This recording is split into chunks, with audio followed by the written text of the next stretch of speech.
हरे कृष्णा। श्रीमद् भगवद गीता यथारूप अध्याय 1 श्लोक संख्या 15।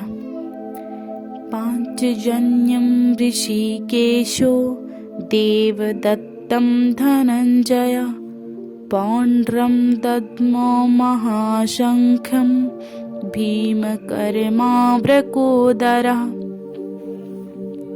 शब्दार्थ: पांच जने नामक ऋषिकेश, देवदत्त नामक शंख, धनंजय पौंड्र नामक शंख, दद्मो बजाया शंखम, भीषण संग, भीमकर्मा अतिमानवीय कर्म करने वाले, वक्र उदर भीम ने।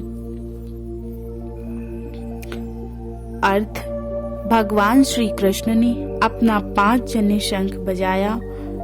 अर्जुन ने देवदत्त शंख तथा भीम तथा अतिभोजी एवं अतिमानवीय कार्य करने वाले भीम ने पौंड्र नामक भयंकर शंख बजाया। तात्पर्य: श्रील प्रभुपाद के द्वारा इस श्लोक में भगवान श्री कृष्ण को ऋषिकेश कहा गया है, क्योंकि वे ही समस्त इंद्रियों के स्वामी हैं। सारे जीव उनके भिन्नांश हैं, अतः जीवों की इंद्रियां भी उनकी इंद्रियों के अंश हैं। क्योंकि निर्विशेषवादी जीवों की इंद्रियों का कारण बताने में असमर्थ हैं, इसलिए वे जीवों को इंद्रिय रहित या निर्विशेष कहने के लिए उत्सुक रहते हैं। श्री भगवान समस्त जीवों के हृदयों में स्थित होकर उनकी इंद्रियों का निर्देशन करते हैं, किंतु वे इस तरह निर्देशन करते हैं कि जीव उनकी शरण ग्रहण कर ले, और विशुद्ध भक्त की इंद्रियों का तो वे प्रत्यक्ष निर्देशन करते हैं। यहाँ कुरुक्षेत्र की युद्ध भूमि में भगवान श्री कृष्ण अर्जुन की दिव्य इंद्रियों का निर्देशन करते हैं, इसलिए उनको ऋषिकेश कहा गया है। श्री भगवान के विविध कार्यों के अनुसार उनके भिन्न भिन्न नाम हैं। उदाहरणार्थ, इनका एक नाम मधुसूदन है, क्योंकि उन्होंने मधु नाम के असुर को मारा था। वे गौओं तथा इंद्रियों को आनंद देने के कारण गोविंद कहलाते हैं। वसुदेव के पुत्र होने के कारण वासुदेव कहलाते हैं।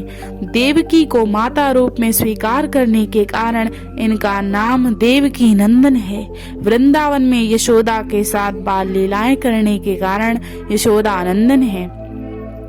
अपने मित्र अर्जुन का सारथी बनने के कारण पार्थ सारथी हैं। इसी प्रकार उनका एक नाम ऋषिकेश है, क्योंकि उन्होंने कुरुक्षेत्र के युद्ध स्थल में अर्जुन का निर्देशन किया। इस श्लोक में अर्जुन को धनंजय कहा गया है, क्योंकि जब इनके बड़े भाई को विभिन्न यज्ञ संपन्न करने के लिए धन की आवश्यकता हुई थी, तो उसे प्राप्त करने में इन्होंने सहायता की थी। इसी प्रकार भीम वक्रोदर कहलाते हैं, क्योंकि जैसे कि वे अधिक खाते हैं, उसी प्रकार अतिमानवीय कार्य करने वाले हैं, जैसे हिडम्बासुर का वध।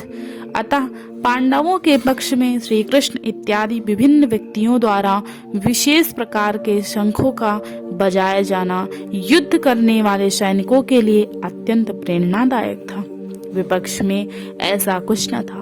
ना तो परम निदेशक भगवान श्री कृष्ण थे, ना ही भाग्य की देवी श्री थी। अतः युद्ध में उनकी पराजय पूर्व निश्चित थी। शंखों की ध्वनि मानो यही संदेश दे रही थी कि कौरवों की हार और पांडवों की जीत निश्चित है। हरे कृष्ण।